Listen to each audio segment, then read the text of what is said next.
जय हिंद दोस्तों, welcome to IAS with Harimohan and institute for analytical studies. दोस्तों, आज हमारे साथ गोवर्धन सिंह हैं। डॉक्टर साहब जो हैं अपने आप में सोशल इश्यूज और साइकोलॉजी ऑफ सोशल सोसाइटी के ऊपर अपने प्रकांड जिसे कहते हैं ना, पंडित कहा जाए तो वो हैं। बहुत जबरदस्त इनकी कमांड इस मामले में है। और मैं इतना इम्प्रेस्ड हूं कि कई मामलों में सोसाइटी के इश्यूज अगर मुझे कहीं पर समझने होते हैं तो ये 1 से 2 लाइनों में टॉपिक को समझा देते हैं। अब वही एक एक्सपीरियंस हम अपने इस चैनल के ऊपर शेयर करने जा रहे हैं, जिसके अंदर यहां पर ये है सबसे मेन पार्ट कि आप आज हम डिस्कस करेंगे live in relationship. Live in relationship एक बड़ा कॉम्प्लेक्स सा मैटर है। गुड़गांवा, बेंगलोर, हैदराबाद या फॉरेन कंट्रीज में रहने वाले लड़का लड़की जो बिल्कुल बहुत जिसे कहते हैं जेब में लाखों के अंदर सैलरी आ रही है, फर्स्ट क्लास लेवल पर एक फ्लैट बना लिया, गाड़ी बना ली, Friday night Saturday night clubs में और सब जगह पे जा रहे हैं, आए उसके बाद जो एंजॉय करना है करा, और उसके बाद नमस्ते परिवार वालों के रिस्पॉन्सिबिलिटी के नाम पर परिवार को कुछ पैसे भेज दिए। और बहुत सारी ऐसी चीजें जहां सोसाइटी का उन्हें कोई टेंशन नहीं है, और क्योंकि पैसा जेब में है तो अब ये कह रहे हैं हु केयर्स। अब ऐसी सिचुएशन में एक बहस क्रिएट होती है कि अब ये शादी तक नहीं करना चाहते, और जब शादी के अंदर मिलने वाला जो स्वाद है वो कहीं ना कहीं एक साथ रहकर समाज को कहते हैं भाड़ में जाओ। हम एक सोसाइटी में रह रहे हैं जो मल्टी स्टोरी बिल्डिंग है, उसके अंदर बहुत ही गिने चुने फ्लैट्स है, सामने कौन रहता है पता नहीं, हमें उससे मतलब भी नहीं, and we are living there. अपने रिस्पॉन्स शादी के जो मजे हैं वो पूरे लिए, रिस्पॉन्सिबिलिटी कुछ ली नहीं, और उसके बाद जब मन भर गया दोनों में से किसी एक का अपना बैग उठाया, अच्छा नमस्ते, काम खत्म, कल से तू कौन मैं कौन हम नहीं जानते एक दूसरे को। ये जो सिचुएशन क्रिएट हो चुकी है, हम इस चीज के ऊपर एक बहुत इलेबोरेटेड फॉर्म में डिस्कशन करने की कोशिश कर रहे हैं, क्योंकि यहाँ फ्रीडम वर्सेस रिस्पॉन्सिबिलिटी का एक कंसेप्ट आ चुका है। क्योंकि अगर हम इस सोसाइटी में रहते हैं तो फ्रीडम तो चाहिए, लेकिन रिस्पॉन्सिबिलिटी भी इस सोसाइटी की ही निभानी पड़ेगी। तो आज हम सबसे पहले डॉक्टर साहब का स्वागत करते हैं हमारे इस चैनल पर, पहली बार आए और बार बार आए, हम इस चीज की रिक्वेस्ट भी करेंगे। पहला क्वेश्चन हमारा जो सर से ये है, सर ये लिव इन रिलेशनशिप है क्या, थैंक यू। और ये आ क्यों रहा है सोसाइटी के अंदर? सबसे पहले हम इसी से शुरू करते हैं सर। जी हरिमोहन जी, बहुत ही जबरदस्त विषय आपने चुना है, और ये बहुत ही ना केवल समसामयिक है अपितु एक चर्चा का विषय है, और बहुत ही ज्यादा न्यूज में है आजकल। क्योंकि मुझे लग रहा है कि बहुत सारे लोअर कोर्ट्स और Allahabad high court, Delhi high court और इवन सुप्रीम कोर्ट ने भी बहुत सारे वर्डिक्ट इस पर दिए हैं। लिव इन रिलेशनशिप, जिसको हम सहजीवन कहते हैं हिंदी में, ये वास्तव में एक स्त्री और एक पुरुष जो है वो बिना किसी औपचारिक रूप से वैवाहिक बंधन में बंधे बिना विवाह की तरह पत्नी पति और पति के रूप में सार्वजनिक तौर पर सामाजिक तौर पर रहते हैं, तो वो कॉन्सेप्ट लिव इन रिलेशनशिप कहलाता है। मैं ये कहूं कि ये कोई नया कॉन्सेप्ट नहीं है। ये हमारे जो धर्म शास्त्रीय ग्रंथ हैं या बहुत सारे जो वेस्टर्न एपिक्स हैं, जो कुछ 1920 में भी लिखे गए, सिमोन दी बुआ ने 1949-50 में किताब लिखी द सेकंड सेक्स। सिमोन दी बुआ और जीन पॉल सार्त्रे जो दोनों बहुत बड़े फिलोसोफर थे, और दोनों पूरे जीवन भर लिव इन रिलेशनशिप में रहे, और द सेकंड सेक्स में इस बात का उल्लेख सिमोन दी बुआ ने किया। सिमोन दी बुआ जो फेमिनिस्ट थी। हमारे जो ग्रंथ हैं उनमें भी हम जब तहकीकात करेंगे तो चाहे वो संस्कृत में है, चाहे वो प्राकृत भाषा में है, चाहे पाली में है, उनमें भी एक शब्द आया है मैत्री करार। तो मैत्री करार is nothing but live in relationship as per the modern definition of the live in relationship. तो ये डिफेक्टो अलायंस है। मैं जब वेस्टर्न टर्मिनोलॉजी की बात करता हूं तो live in relationship, de facto alliance और common law marriage, deemed marriage या सिविल पार्टनरशिप के रूप में दूसरे समाजों में और देशों में बहुत अच्छे से पहचानी जाती है और प्रचलन में है, बहुत अच्छे से प्रचलन में है। तो चूंकि भारत में ग्लोबलाइजेशन, लिबरलाइजेशन, प्राइवेटाइजेशन का जो दौर है, जो आधुनिकीकरण का जो दौर है मॉडर्नाइजेशन का, वो थोड़ा विलंब से आया, क्योंकि हम ब्रिटिश उपनिवेश के अधीन रहे। तो वो जब आया तो आने के साथ ही अभी हम देख सकते हैं कि पिछले 2-3 दशकों में लिव इन रिलेशनशिप के जो ट्रेंड हैं वो बढ़े हैं, पहले नहीं थे। खासतौर से जब मेट्रोपॉलिटन जो शहर हैं, सिटी हैं, इनका जब इमरजेंस हुआ तो ये केसेज आपको बढ़े हुए दिखाई दिए। मैं आपको एक चीज और बता दूं साथ में साथ कि इनका ट्रेंड क्यों बढ़ा, ये क्यों न्यूज में है, क्यों व्यूज में है, और क्यों ज्यादा यूथ को अट्रैक्ट कर रहे हैं, क्यों आकर्षित कर रहे हैं। उसके 4-5 कारण हैं। एक तो मॉडर्नाइजेशन, सो कॉल्ड मॉडर्नाइजेशन, जिसे दीपांकर गुप्ता ने तो वेस्ट टॉक्सिफिकेशन भी कहा कि ये पश्चिम का जहर है, नशा है, दीपांकर गुप्ता ने कहा।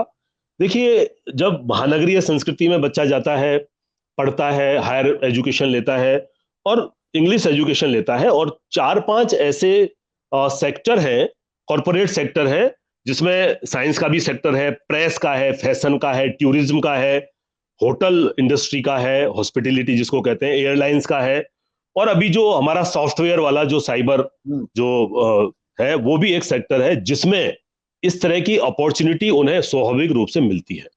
विशेष रूप से हैदराबाद, बेंगलुरु, मुंबई, पुणे, ये शहर हैं जहां स्वाभाविक रूप से वो एक दूसरे को जानते हैं, पहचानते हैं, साथ रहना चाहते हैं, लेकिन वैवाहिक जो बंधन है उसके मकड़ जाल में फंसना नहीं चाहते।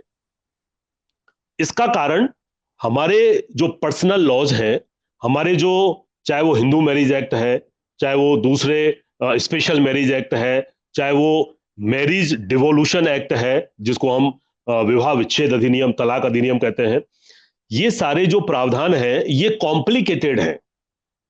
तो यूथ उनमें फंसना नहीं चाहता। यूथ देता है कि अगर फंस गए तो डिवोर्स 2 साल 3 साल से पहले मिलेगा नहीं। बहुत सारे हमारे रेस्ट्रिक्शंस होंगे, बहुत सारी हमारी अकाउंटेबिलिटी, रेस्पॉन्सिबिलिटी बढ़ेगी। एक कारण यह है। तो वो उस मकड़ जाल से दूर रह करके बिना वैधानिक रुकावटों के और उन प्रावधानों में पड़े बिना अपने पूरे के पूरे उस वैवाहिक जीवन का आनंद लेना चाहते हैं और उसमें आगे बढ़ना चाहते हैं और रहना चाहते हैं। दूसरी बात, कई बहुत सारे सोशल बॉन्ड हैं, रेस्ट्रिक्शंस हैं, सोशल कंट्रोल है। आप, क्योंकि पहले तो 2 3 4 भाई हुआ करते थे, तो जिठानी होती थी, दौरानी होती थी, वो बहू होती थी, और एक परिवार होता था। ये हमारा पूरा जो हिंदू सोशल ऑर्गेनाइजेशन है, या मैं कहता हूं कि ये इंडियन सोशल ऑर्गेनाइजेशन भी यही है। तो इसमें आपके बहुत सारे, यस, इसमें बहुत सारी आपकी रेस्पॉन्सिबिलिटी होती हैं फैमिली के प्रति और उन किनशिप के प्रति, वो जो आपकी नातेदारी है, जो रिश्तेदारियां हैं, उनके प्रति जो आपके उत्तरदायित्व हैं। अगर आप लिव इन रिलेशनशिप में रहते हो तो आप बिल्कुल औपचारिक रूप से कहीं भी ना वाइफ है ना हस्बैंड है, तो आप उनसे मुक्त हो जाते हो। आप उसमें उसको कोई आपको खींच करके नहीं ला सकता, और आप उसके प्रति अकाउंटेबल नहीं है, तो भी कोई खास बात नहीं है। तीसरी बात, चौथी बात, हमारा स्वतंत्र, निजता और स्वच्छंदता का जो जीवन है, उसमें जो मैरिज इंस्टीट्यूशन है, फैमिली इंस्टीट्यूशन है, ये युवा लोग कहीं ना कहीं उसको बाधा मानते हैं। हालांकि सुप्रीम कोर्ट और इलाहाबाद हाई कोर्ट भी इस बात को कह चुका है कि जो हमारी सनातन विवाह और परिवार और नातेदारी जैसी पवित्र संस्थाएं हैं, इनकी पवित्रता पर क्वेश्चन मार्क है। इस तरह के जो रिलेशंस हैं, मैं आपको 2 3 केसेस बताऊंगा जो खुलकर के कोर्ट ने टिप्पणी की है। तो मेरा यह मानना है कि ये संस्थाएं जो हैं ये खतरे में है। जब मैं 20 साल 30 साल 50 साल 100 साल के बाद के सीनियरों की जब बात करता हूं, मैं सोचता हूं, तो आप उसके अंदाजा लगा सकते हैं कि किस तरह का ट्रेंड आगे बढ़ रहा है। एक बात और कि हमारे समाज में, हमारे भारत में, देश में अभी लेस्बियन और गे मैरिजेज यानी समलैंगिक विवाह, जो होमोसेक्सुअल मैरिजेज हैं, अलायंसेज हैं, उनको हमने लीगल सेंसिटी नहीं दी है, सामाजिक रूप से और वैधानिक रूप से मान्यता हमने नहीं दी है। तो ऐसे लोग भी लिव इन रिलेशनशिप को बहुत बेहतर विकल्प मानते हैं और इस लोग आगे इस तरफ आगे बढ़ते हैं। हरिमोहन जी। सर, अब एक्चुअली मैं इसी चीज के ऊपर आ रहा हूं। जैसे आपने कहा, हमारे इतिहास में भी कहीं ना कहीं, हमारे पुराण, मतलब हमारे जो धर्म ग्रंथ है उनमें भी लिखा हुआ है। हम इसी में कॉन्ट्राडिक्टरी तो है। एक स्वच्छंदता है एक इंसान की जो बिल्कुल आजाद रहना चाहता है, उसे किसी चीज से कोई मतलब नहीं है। लेकिन दूसरा, हर रिश्ते नाते को हमारे समाज में धर्म का नाम दे दिया है कि पितृ धर्म है, पुत्र धर्म है, मातृ धर्म है और सारा पत्नी धर्म है और सब धर्म है। तो उस धर्म का बंधन भी है। अब मुझे ऐसा लग रहा है आज के दिन हमारी जो कोर्ट्स है वो भी इसी चीज में उलझी हुई है। और उस चीज को, जैसे मैं अभी एक चीज ये दिखाने की कोशिश करूंगा, जैसे एक तरफ हमारा ये जो इलाहाबाद हाई कोर्ट है वो ये कह रहा है not even parents can interfere in children's right to stay in live in relationship.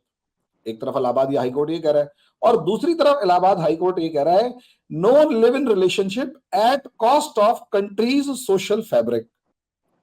Perfect. अब ये दो मुझे कॉन्ट्राडिक्टरी लग रहे हैं कि या तो मैं इनको मानूं कि मतलब आप मतलब एक तरफ तो ये कह रहे हैं कि आप सोशल फैब्रिक को वो नहीं करेंगे, भाई माँ बाप भी तो सोशल फैब्रिक का हिस्सा है, और माँ बाप जब अपनी रिस्पॉन्सिबिलिटी निभाने के बाद बच्चे से उम्मीद कर रहा है और वो ये कह रहा है बेटा तेरा समाज के प्रति भी तो वो क्या नाम है जिम्मेदारी है, वो आप कर नहीं गए। और एग्जैक्टली उसका दूसरा अगर हम देखेंगे उसका जस्ट रिवर्स फॉर्म में, तो हमारे को एक डिस्टर्बिंग फॉर्म नजर आती है जिसके अंदर वो ये इलाहाबाद हाई कोर्ट खुद ही कह रहे नहीं नहीं आप रहो, आपकी आजादी है, कोई ऐसी प्रॉब्लम नहीं है। अब ये इलाहाबाद हाई कोर्ट ने मुझे कई मामले, अभी मैंने हालांकि इसमें नहीं लगाए, सुप्रीम कोर्ट के अंदर भी मुझे एक दो ऐसे लगे कि वो खुद ही इस मामले में अलाउ करते कि ठीक है यार ये ठीक है। अब इस चीज को बताइए कॉन्ट्राडिक्शन क्या है, क्यों और किस तरीके से हम इस चीज को समझ पाए, क्योंकि कंफ्यूजन तो क्रिएट कर दी है। बहुत बढ़िया, बहुत बढ़िया आपने प्रश्न पूछा। यहाँ मैं एक चीज और आपको फ्लैग करना चाहता हूं कि यहाँ हम बात करेंगे कि ये मैरिटल रिलेशन के समकक्ष ये रिश्ते हैं, और दूसरी तरफ एक कल्चर डेवलप जो हो रही है जो so called live in relationship की तो है, लेकिन उसको मिसयूज करने की भी है। उसको मैं कहूंगा कि यूज एंड थ्रो कल्चर।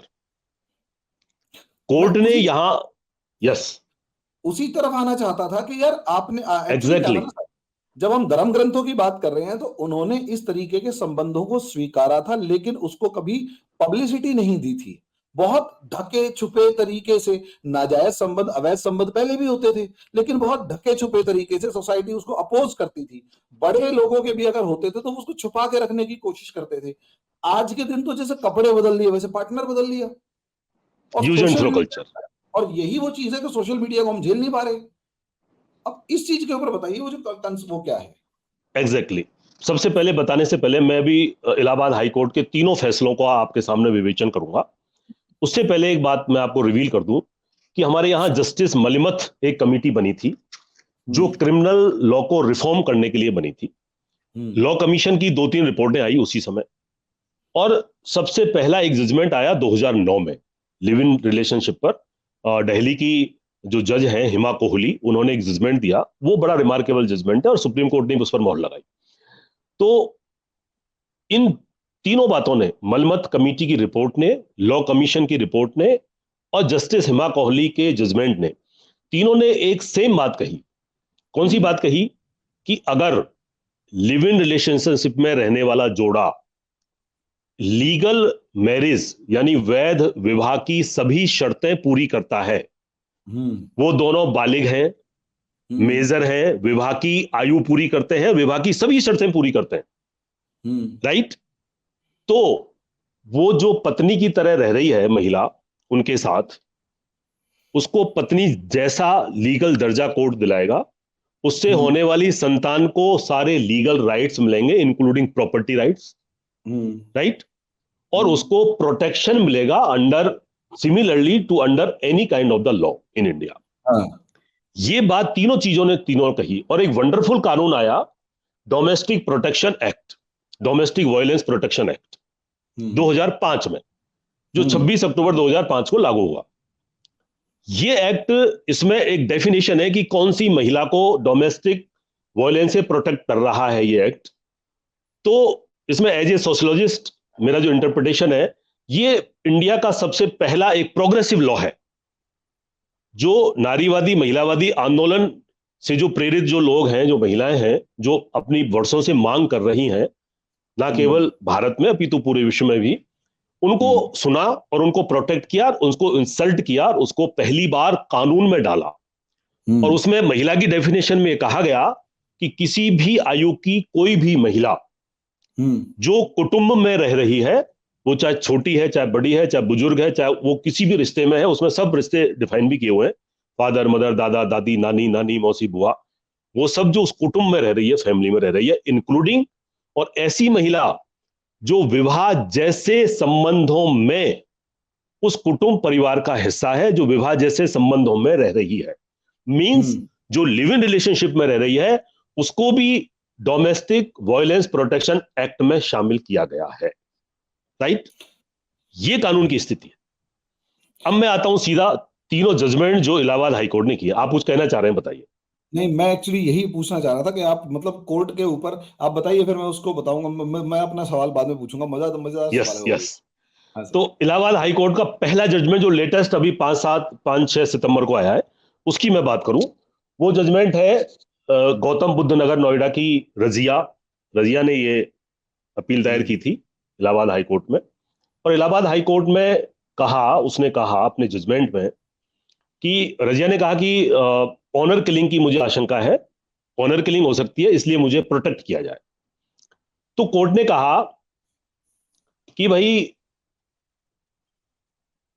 जो बालिग और वयस्क जोड़े हैं उनको एक साथ रहने का पूरा अधिकार है, लिबर्टी है, under the constitution of India article 14, article 21।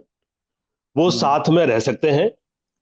और किसी भी तरह से कोई भी जो विवाह जैसी सामाजिक संस्था है उसको बर्बाद करने का माध्यम लिव इन रिलेशनशिप नहीं हो सकता।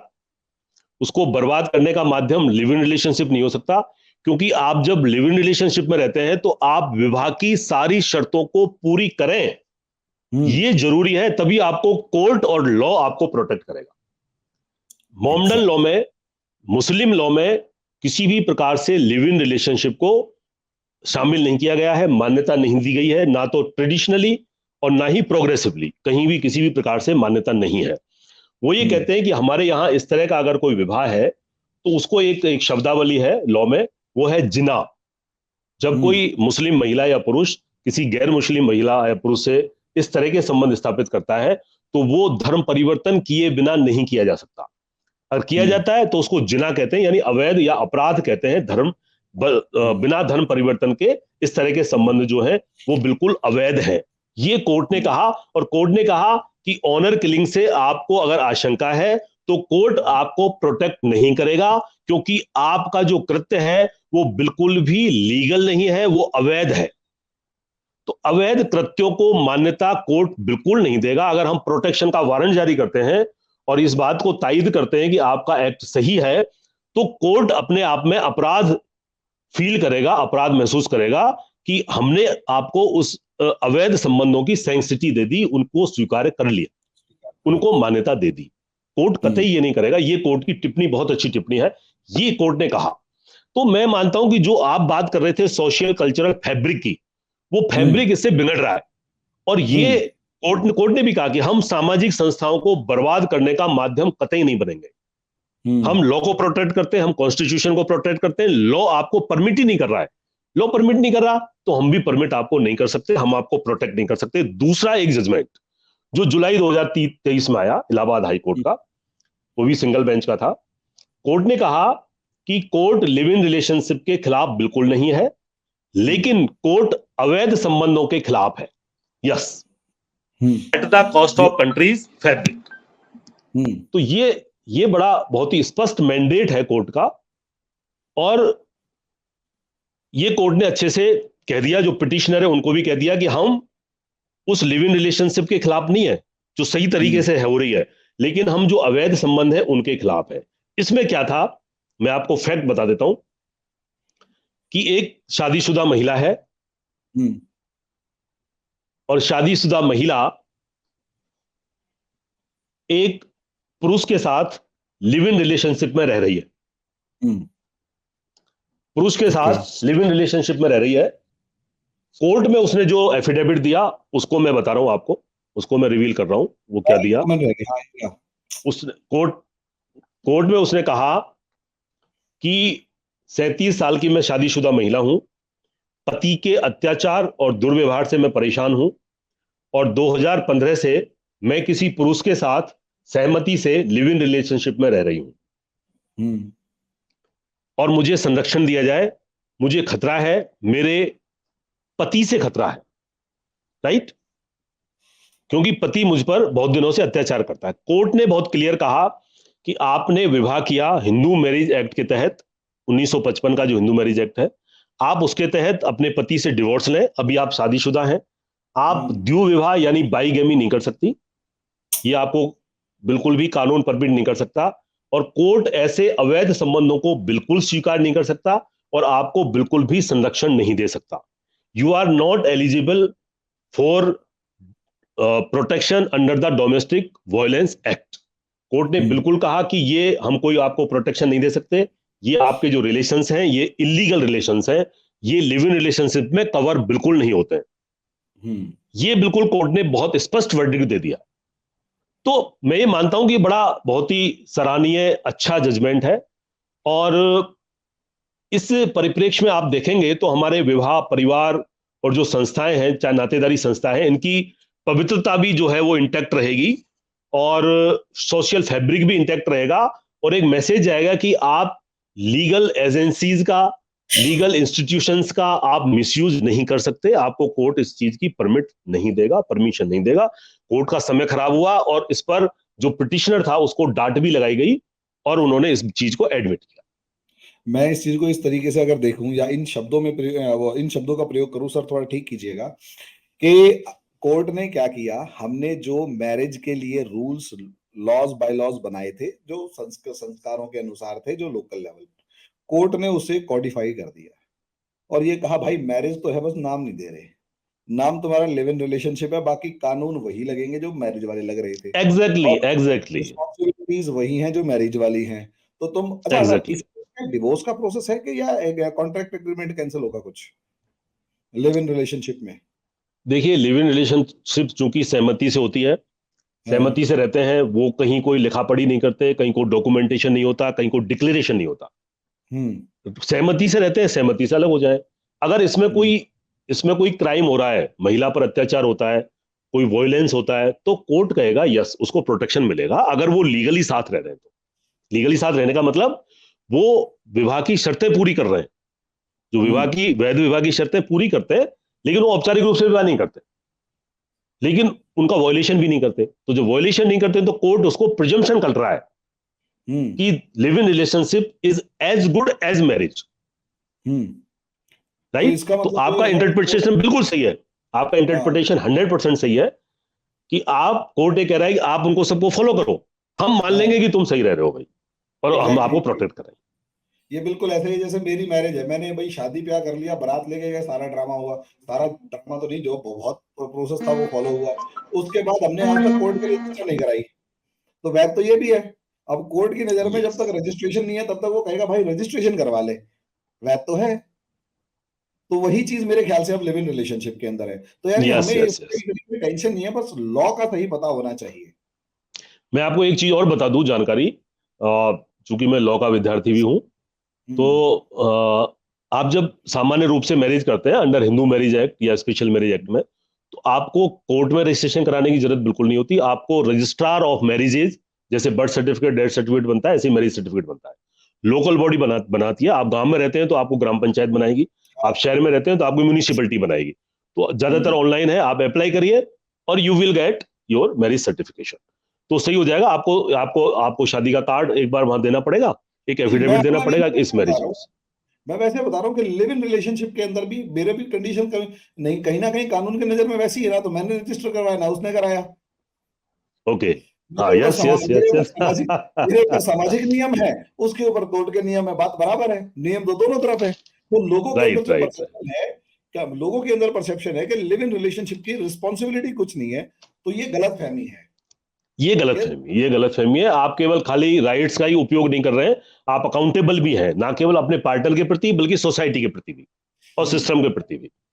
एक और इंटरेस्टिंग केस, एक इलाहाबाद हाईकोर्ट का और इंटरेस्टिंग केस जो अगस्त 2023 में वर्डिक्ट आया, और ये डिविजनल बेंच का था, ये खंडपीठ का जजमेंट है। और इस जजमेंट में कहा, ये बड़ा इंटरेस्टिंग केस है, एक नाबालिग होता है, माइनर होता है, जिसकी उम्र 18 साल से कम है, वो नाबालिग बच्चा मुस्लिम होता है, और एक बालिग महिला होती है, उसकी प्रेमिका होती है, वो नॉन मुस्लिम है, उसकी उम्र 19 साल होती है।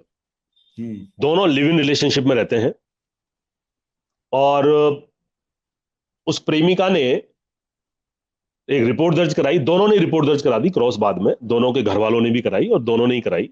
कौशाम्बी पुलिस स्टेशन है उत्तर प्रदेश में, वहां एक रिपोर्ट दर्ज हुई, और प्रेमी पर, जो नाबालिग था, उस पर प्रेमिका के घर वालों ने, प्रेमिका ने अपहरण का आरोप लगाते हुए एक रिपोर्ट दर्ज कराई।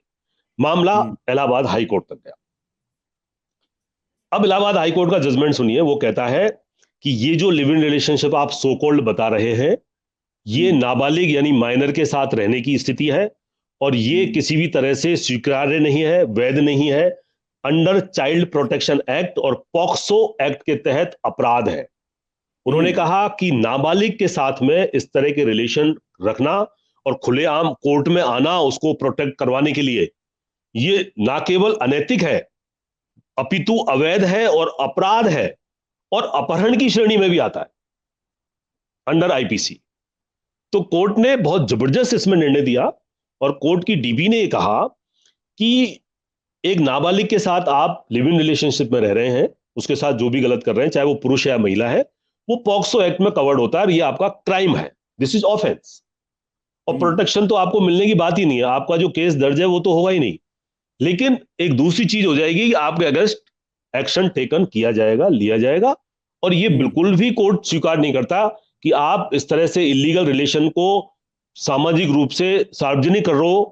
कोर्ट में आइए अपना गलत तरीके से प्रोटेक्शन मांगने के लिए, और एक समाज के फैब्रिक को आप छिन्न भिन्न कर रहे हैं, और समाज की संस्थाओं को आप बदनाम कर रहे हैं, और ये बिल्कुल भी परमिसिबल नहीं है। और कोर्ट ने बहुत ही सख्त लहजे में इस वर्डिक्ट को कहा। ये बड़ा इंटरेस्टिंग केस था। तो इस तरीके से सर हमने पहला तो ये डिस्कस कर लिया कि हाँ, हिस्टोरिक हिस्ट्री के अंदर भी लिव इन रिलेशनशिप था। इस्लाम ने इसको नकारा, तो उन्होंने कोई दूसरा रास्ता निकाला, मुता निकाह और इस तरीके के मतलब एक रात के लिए शादी या 14-15 दिन के लिए शादी, कुछ ऐसा मेरे ख्याल से एक माहौल है। हाँ, बहुत सारे, हाँ कुछ है, बहुत सारे प्रोसेस उन्होंने निकाले। लेकिन हिंदुओं के अंदर उसको एक बहुत ही अनबायस्ड वे में एक्सेप्ट किया, लेकिन उसे दबा के रखा, और उसके लिए मेरे ख्याल से लॉज क्या थे, हमें, मैं अभी उस मामले में बात नहीं करता।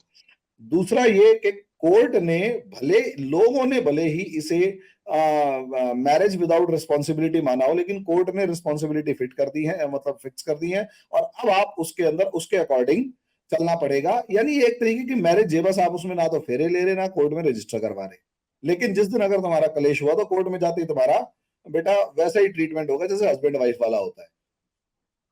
एग्जैक्टली जी है।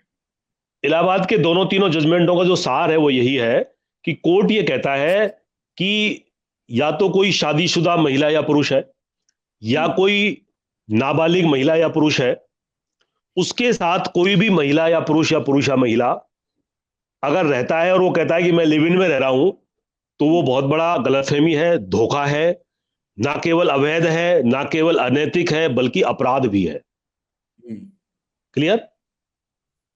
बिल्कुल सर, तीनों जजमेंट का सार है, तीनों जजमेंट का सार यही है।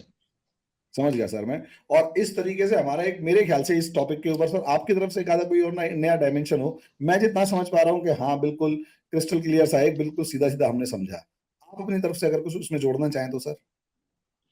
बस मैं ये मान रहा हूं कि एक इंदिरा शर्मा का केस आया था सुप्रीम कोर्ट का 2013 में।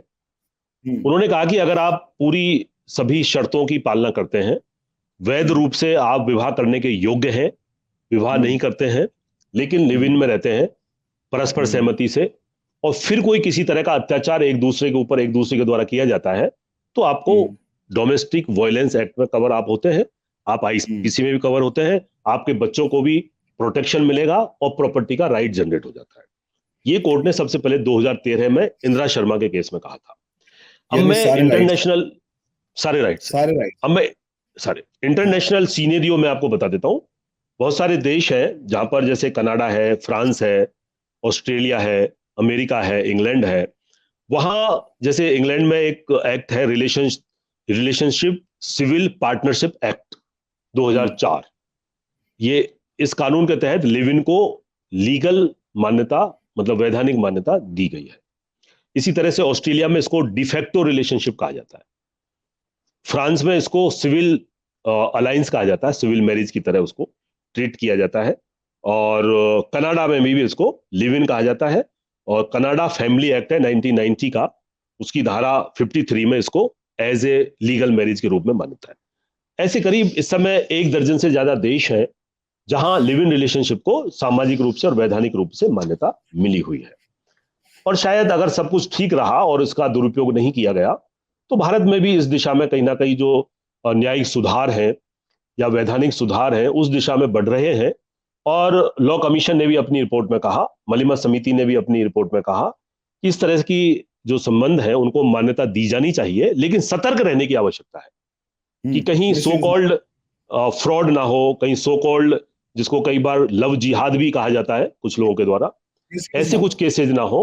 और हमारा जो सामाजिक सांस्कृतिक ताना बाना है, जो सोशल कल्चरल फैब्रिक है, और जो हमारी संस्थाएं हैं, विवाह परिवार नातेदारी जैसी इंस्टीट्यूशंस हैं, सोशल इंस्टीट्यूशंस, वो कहीं खतरे में ना पड़े और एक अच्छे सभ्यता मूलक, नैतिक और एक परिपक्व समाज की के निर्माण की दिशा में हम आगे बढ़े।